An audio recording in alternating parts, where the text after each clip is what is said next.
Hello guys, అందరికీ నమస్తే. Today special soya chicks అండి. మన సైడ్ అయితే మిల్ మేకర్ అంటారు. మిల్ మేకర్ టమాటా కర్రీని అయితే ఏ విధంగా ప్రిపేర్ చేసుకుందామో చూద్దామా. కొత్త వారు కూడా చాలా ఈజీగా చేసుకోవచ్చు అండి. అంత ఈజీగా ఉంటుంది. బ్యాచిలర్స్ కూడా చేసుకోవచ్చు. మటన్ తిన్న ఫీలింగే, లేదంటే చికెన్ తిన్న ఫీలింగే, ఏదైనా రెండు ఫీలింగ్స్ వచ్చేస్తాయి ఈ కర్రీ తింటే.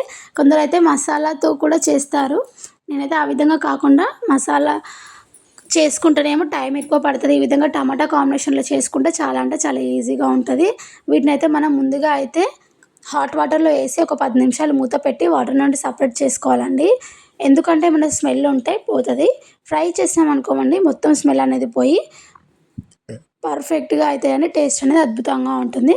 ఇప్పుడైతే ఒక గిన్నె పెట్టేసుకొని మనమైతే వాటర్ నుండి వేరు చేసుకున్న వాటిని ఈ విధంగా మొత్తం వాటర్ అన్ని పిండేసి ఆయిల్లో వేసుకోవాలండి. ఆయిల్ అనేది లైట్గా వేసుకుంటే సరిపోతుంది, మరీ ఎక్కువగా అవసరం లేదు.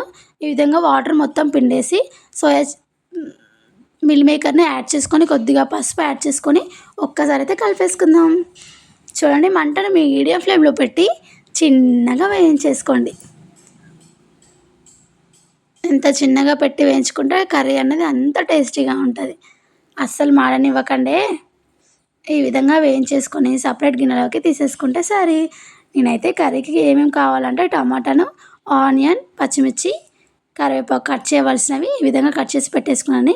అదే గిన్నెలోకి కర్రీకి సరిపడా ఆయిల్ వేసుకొని కొద్దిగా జీలకర్రను కూడా వేసేసుకొని 2 పచ్చిమిర్చిలు సన్నగా కోసి యాడ్ చేసుకుందాం. అదేవిధంగా ఒక ఉల్లిగడ్డను చిన్నగా కోసేసి యాడ్ చేసుకుందాం. ఈ విధంగా కోసుకొని కరివేపాకు వేసుకోవాలి కదా, కరివేపాకు వేసుకొని మరొక్కసారి కలిపేసుకుందాం. ఈ విధంగా కలిపేసుకొని అల్లం వెల్లుల్లి పేస్ట్ కూడా యాడ్ చేసుకోవాలి. ఈ విధంగా అల్లం వెల్లుల్లి పేస్ట్ యాడ్ చేసుకొని పచ్చివాసన పోయేంత వరకు కలిపేసుకుందాం.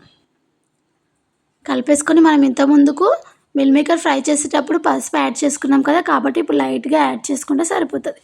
ఈ విధంగా లైట్గా పసుపు వేసుకొని ఒక్కసారి అయితే కలిపేసుకుందాం. ఇప్పుడు టమాటాని యాడ్ చేసుకుందామండి. టమాటాని ఒక 80 to 90% అయితే ఉడికించుకోవాలి. ఎందుకంటే మనం మిల్ మేకర్ని మొత్తం ఉడికించుకున్నాం కదా, అందుకే టమాటాని కూడా పూర్తిగా ఉడికించుకున్న తర్వాత మిల్ మేకర్ని యాడ్ చేసుకోవాలి.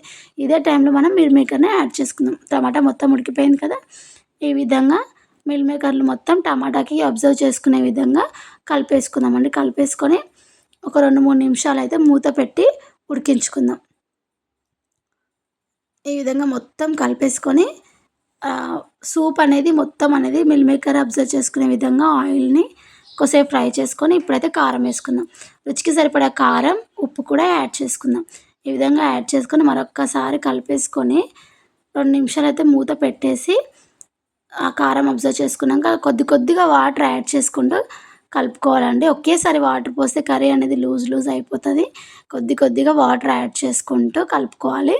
ఇప్పుడు మంటని హై ఫ్లేమ్లో పెట్టేసుకొని కొద్దిగా కొత్తిమీర, కొద్దిగా ధనియా పౌడర్ని యాడ్ చేసుకొని సర్వ్ చేసుకుంటే సరిపోతుందండి. ఇప్పుడు కావాలంటే మీకు మసాలా పౌడర్ కూడా వేసుకోవచ్చు, నువ్వులు కూడా వేసుకోవచ్చు. నువ్వుల పేస్ట్, కొబ్బరి పొడి అవన్నీ యాడ్ చేసుకోవచ్చు. అలాంటివి ఏం లేకుండా నేను ఓన్లీ టమాటాతోనే చేస్తున్నాను. ఈ విధంగా ధనియా పౌడర్ కూడా యాడ్ చేసుకొని కొత్తిమీరతో గార్నిష్ చేసుకొని ఒక 10 నిమిషాలు ఉడికించుకుంటే ఎంతో టేస్టీ అయిన మిల్ మేకర్ కర్రీ రెడీ అయిపోతుందండి. చాలా ఈజీ కదా, బ్యాచిలర్స్ కూడా చాలా ఈజీగా ప్రిపేర్ చేసుకోవచ్చు. మటన్తో పోటీ పడే మిల్ మేకర్ కర్రీ రెడీ అయిపోయిందండి. ఇప్పుడు లైట్గా కొత్తిమీరతో పైన వేసేసుకొని సర్వ్ చేసుకుంటే వేడివేడి అన్నంలోకి తింటుంటే మజానే వేరు. తప్పకుండా ట్రై చేసుకోండి. చాలా అంటే చాలా టేస్టీగా ఉంటుంది. మనం రోజు మటన్, చికెన్ తినలేం కదా, అప్పుడప్పుడు ఈ విధంగా ట్రై చేస్తూ ఉంటే అదొక హ్యాపీనెస్. అంతేనా, ఏమంటారు? Thank you for watching. Please subscribe to my channel. Thank you అండి. ఏమైనా తప్పులు ఉంటే కామెంట్ బాక్స్లో కామెంట్ చేయండి.